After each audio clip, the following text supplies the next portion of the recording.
Mengalami kecelakaan atau kehilangan orang-orang tersayang tentu bukanlah hal yang mudah dan pasti meninggalkan trauma tersendiri bagi seseorang, apalagi anak kecil. Dalam kondisi seperti ini, apa sih yang perlu kita lakukan? Sobat DRV, kita bahas yuk bagaimana sih mengatasi atau membantu seorang anak yang mengalami trauma karena kecelakaan.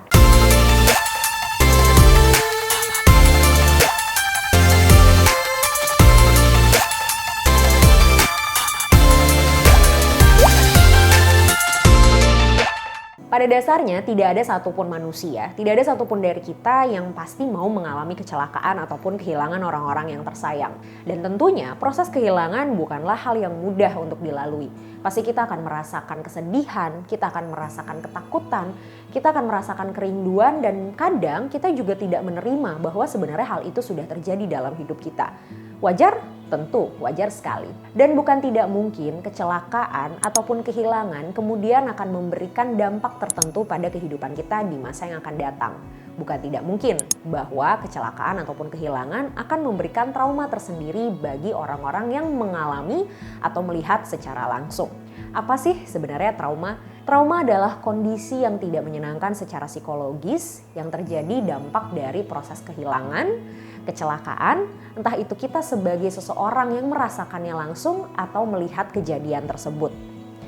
Baru-baru ini kita mendapatkan berita yang sangat mengejutkan dari pasangan selebritis yang mengalami kecelakaan dan kita tahu bahwa anak mereka alhamdulillahnya selamat dalam kejadian kecelakaan tersebut. Tapi bukan tidak mungkin bahwa kejadian kecelakaan ini bisa memberikan dampak traumatis tersendiri secara psikologis bagi si anak. Mungkin saja terjadi meskipun usia anak ini masih sangat kecil. Kadang pengalaman traumatis yang terjadi mungkin tidak langsung berkaitan dengan si proses kecelakaan, tapi bisa saja terasosiasi dari kecelakaan yang sedang terjadi.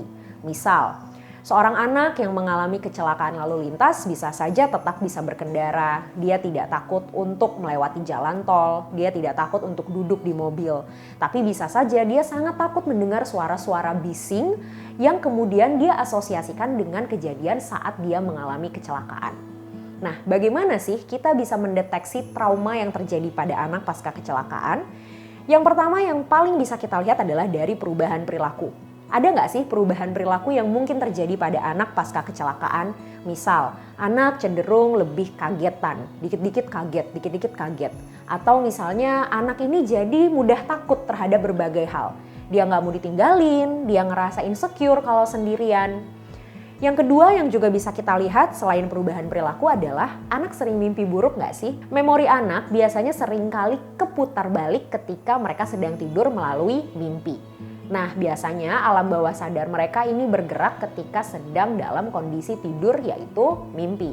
Nah, dari sini kita bisa lihat anak sering mengalami mimpi buruk nggak sih? Kalau misalnya pasca kecelakaan anak juga sering mengalami mimpi buruk, bisa jadi memang ada dampak-dampak tertentu yang secara tidak sadar terjadi pada anak efek dari si kecelakaan tersebut. Yang ketiga, kita bisa lihat apakah anak cenderung menghindari satu situasi, benda, kejadian, atau orang tertentu yang bisa jadi dia asosiasikan dengan kejadian kecelakaan. Misal, seorang anak yang terlibat kecelakaan lalu lintas, apakah misalnya dia mulai menghindari naik kendaraan, dia tidak suka main mobil-mobilan, atau misalnya dia tidak suka melihat gambar atau tayangan yang berkaitan dengan lalu lintas atau mobil.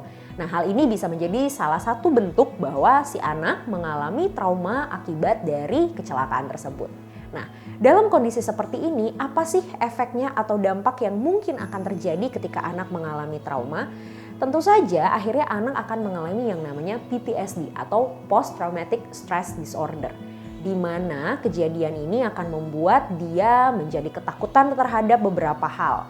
Kemudian akan membuat dia tidak berkembang dalam beberapa aspek tertentu secara psikis, seperti kehilangan kepercayaan diri, sulit untuk berkonsentrasi, sulit untuk melakukan relasi sosial dengan orang lain, dan sulit untuk mengembangkan diri dalam aspek pekerjaannya. Tentu saja PTSD memberikan dampak yang sangat berbahaya bagi perkembangan psikis seseorang yang kemudian nantinya akan berdampak terhadap berbagai aspek di kehidupan kita, baik secara personal maupun sosial. Lalu apa sih yang harus kita lakukan untuk mengatasi trauma pada seseorang, terutama anak kecil akibat dari kecelakaan? Yang pertama, berikan selalu support secara sosial. Sebagai orang-orang dewasa ataupun orang-orang yang ada di sekitarnya, Teruslah memberikan kasih sayang, teruslah memberikan afirmasi atau dukungan secara positif pada anak. Tunjukkan bahwa pada dasarnya si anak tidak sendirian. Meskipun dia mengalami sesuatu yang sangat tidak menyenangkan, meskipun dia kehilangan sosok yang sangat signifikan dalam hidupnya, tapi buatlah dia menyadari bahwa masih banyak sekali orang yang sayang pada dia dan selalu ada di samping dia. Yang kedua, temani tumbuh kembang dia. Perhatikan proses dia bertumbuh dan berkembang bukan hanya secara psikis tapi juga secara fisik. Coba diperhatikan, apakah ada hal yang memang rasanya berkembang tidak sesuai dengan seharusnya, atau berkembang terlalu cepat, atau berkembang terlalu lambat. Observasi terus apa yang dia lakukan setiap hari. Dan yang ketiga, ajak dia untuk melakukan terapi bersama dengan psikolog, karena pada dasarnya proses trauma yang terjadi dengan seseorang paling efektif dilakukan melalui terapi, atau paling efektif untuk disembuhkan melalui terapi. Dengan melakukan terapi psikologis, seseorang yang mengalami trauma diharapkan dapat mencari strategi yang lebih tepat atau lebih efektif untuk mengatasi kondisi traumanya. Tentu saja ingatan atau memori dia tentang kejadian yang pernah terjadi di masa lalunya tidak mungkin hilang, karena ingatan kita nggak mungkin bisa hilang. Tapi bagaimana caranya suatu saat nanti dia dapat menemukan strategi yang tepat untuk mengatasi si rasa traumanya.